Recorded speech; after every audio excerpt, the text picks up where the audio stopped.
I want to welcome you to my thoughts, and this is my Sunday thought.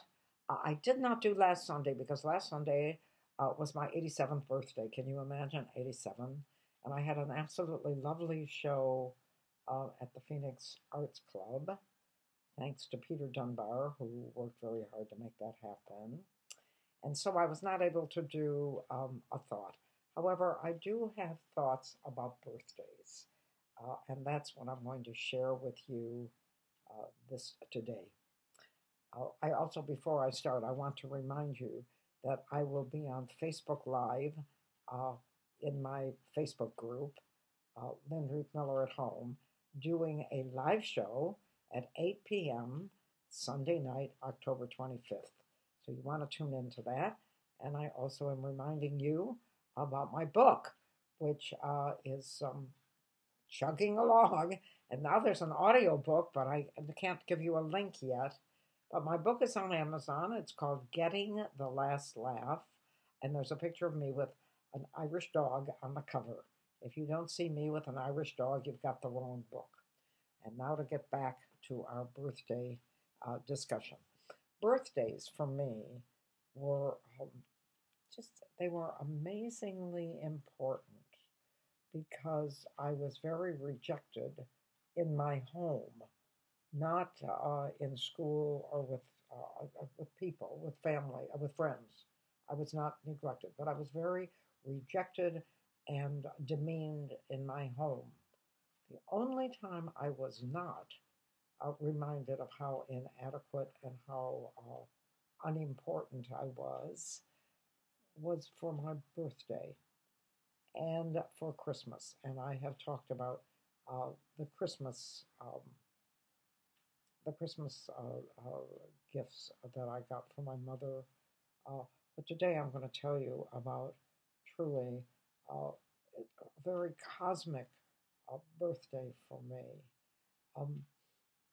My teenage years were very turbulent because by that time I was beginning to feel my oats. And as I tried to grow into a human being that was an individual and unique, I was stifled and criticized and penned in by a very judgmental mother and an angry, vindictive sister. But on my birthday, all those things were forgotten. In the 40s, a girl's 16th birthday was huge because it was considered that you had come of age. And remember, in those days, we preserved our virginity as if it was gold. Uh, when I was 16, there was a saying, Sweet 16 had never been kissed. I don't think I had been by that time. And I felt very inferior and very unloved and very worthless. When I went to school, I always felt wonderful. But then I came home and I always said to myself, no, I must be worthless because those teachers don't know me. They only see me a few hours a day.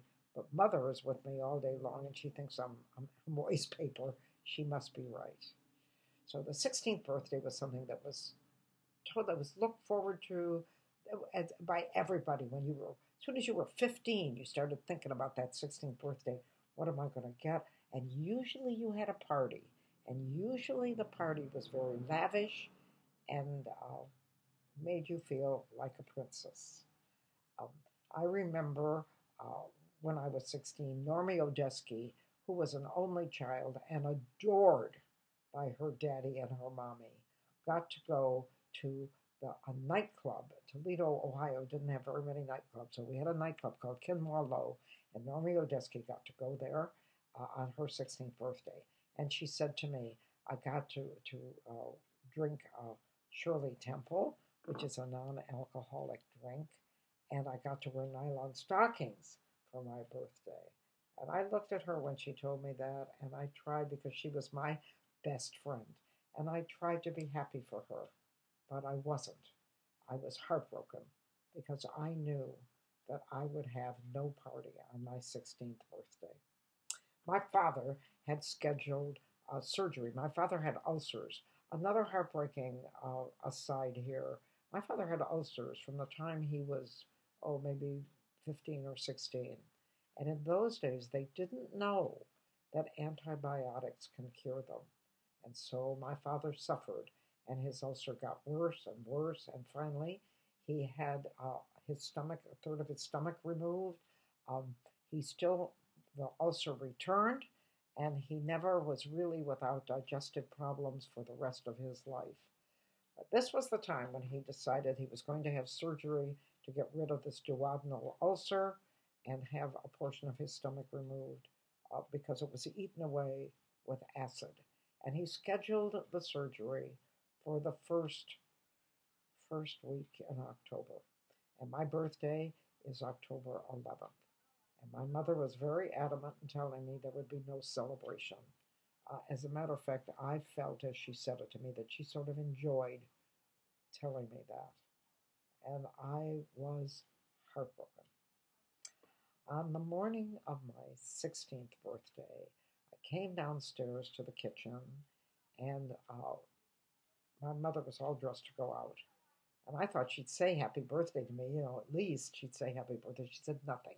She said, Daddy got his tubes out today, and I'm going to go visit him. And I said, oh, does that mean he'll be coming home soon? Because though I did not like my mother, I adored my father. And I believe that I adored my father because I didn't really know him. My father was very distant. He came home, if he came home in time for dinner, he buried himself behind the newspaper, but usually he was home late by the time I had gone to bed, and he left the house very early before I got up. So I didn't really know Daddy very much, but the truth was that he didn't yell at me, and my mother did. So I thought he was God. So I said to my mother, he's better, I said. Is he going to come home? And my mother said, maybe. And then she said, oh, by the way, there's some orange juice here, and I think there's a cinnamon roll in the bread box for you. Be sure to eat your breakfast. And she left. No one said happy birthday. No one said anything. And right after she left, the telephone rang, and it was my favorite cousin Murray, and he was my absolute favorite. He was my Aunt Sunny's son, and he was just this wonderful, adventuresome, and to me very handsome, very confident man. And he called me up, and I just adored him. And he said, hey, Lenny Ruth, he said, it's your birthday. Would you consent to go out for dinner with an old man like me? And I said, oh my God, would I? And then I remembered I was 16 and I had come of age. And so I straightened my shoulders and I smiled into the telephone and I said, well, I'd be honored. Thank you so much. Fine, said Murray. I'll pick you up at 6. We'll go to the Hillcrest Hotel. Well, I need to tell you that the Hillcrest was where all the celebrities, and I would say both of them, but actually there were more, that came to Toledo ate. And I had never had a date for dinner. As I told you, I had never even been kissed. I was 16. And I was so excited. I don't know how excited Normie Odeski was when she got to go to her first nightclub. But I tell you, I couldn't sit still. I couldn't decide what to wear. People who know my story know that most of my clothes were hand-me-downs. And my mother got them off the rack at the Lion store. And so I didn't know what to wear because I wanted to look very beautiful for my cousin because I had a date at age 16 with a 20-year-old man.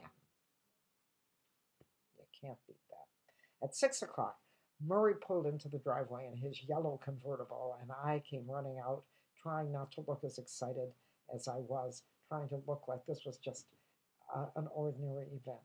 And off we went to the Hillcrest Hotel. We walked into the Hillcrest, and the dining room was off to the left, and I started walking toward it, and Murray took me to the elevator. He said, no, he said, this was such a special occasion that I wanted to have the dinner in the tower room. And the tower room was the place that always made the papers. If any movie star, Joey Brown was our big movie star, he always ate in the tower room. Danny Thomas was also from Toledo. He always ate in the tower room. And now Lenny Ruth Miller, age 16, was going to have dinner in the tower room at the Hillcrest Hotel. And I want to tell you, my feet didn't touch the ground. We went upstairs and we went to the top of the hotel in the elevator. And when the elevator opened, there was Normie Odeski and all my friends with balloons and banners singing happy birthday to me. And I began to cry. I cried. And we sat down and we had dinner, and the dinner was wonderful. And I'm an eater, and it was my favorite meal. I think it was roast beef and baked potatoes. And and then they brought a cake, and I blew out all the candles on the cake, and everyone sang happy birthday. And Murray said, "What'd you wish for?" And I said, "I wish that my daddy would come home." And Murray nodded and took my hand and said, "Let's dance." And everyone who knows me knows I love to dance, love to dance. And he took my elbow, and it was like electric. And we walked out to the dance floor. And the band was playing Deep Purple. And as it played Deep Purple, Maury pointed to the door. And it opened. And I couldn't believe what I saw, because there stood my father. He was bent over, and he was very pale. But he walked toward me very slowly, and he held out his hand, and he said, "Happy birthday, Princess. May I have this dance?" I have never had another birthday that was as magnificent as that one. I have had many others. Once I moved away from my family, my birthdays became lovely. And a woman named Beth Lemke, who owns a Grape in the Fog in Pacifica, California, made a cake with 80 candles, 81 candles, one for good luck for my 80th birthday. And I cannot believe I had the lung capacity. I blew out all those candles, and I made a wish that I could keep living as happily as I was that day when I was 80 years old in Pacifica, California, and all my new friends were treating me as if I was a human being, something I did not have for the first 40 years in Toledo, Ohio. And I can honestly say that I had the same sense this last Sunday at the Phoenix Artist Club when Holly Penfield sang a song for me to open my show. I sang my song, and while I was singing my songs for my birthday, while I was singing, I forgot that there's a pandemic going on. I forgot that people were dying.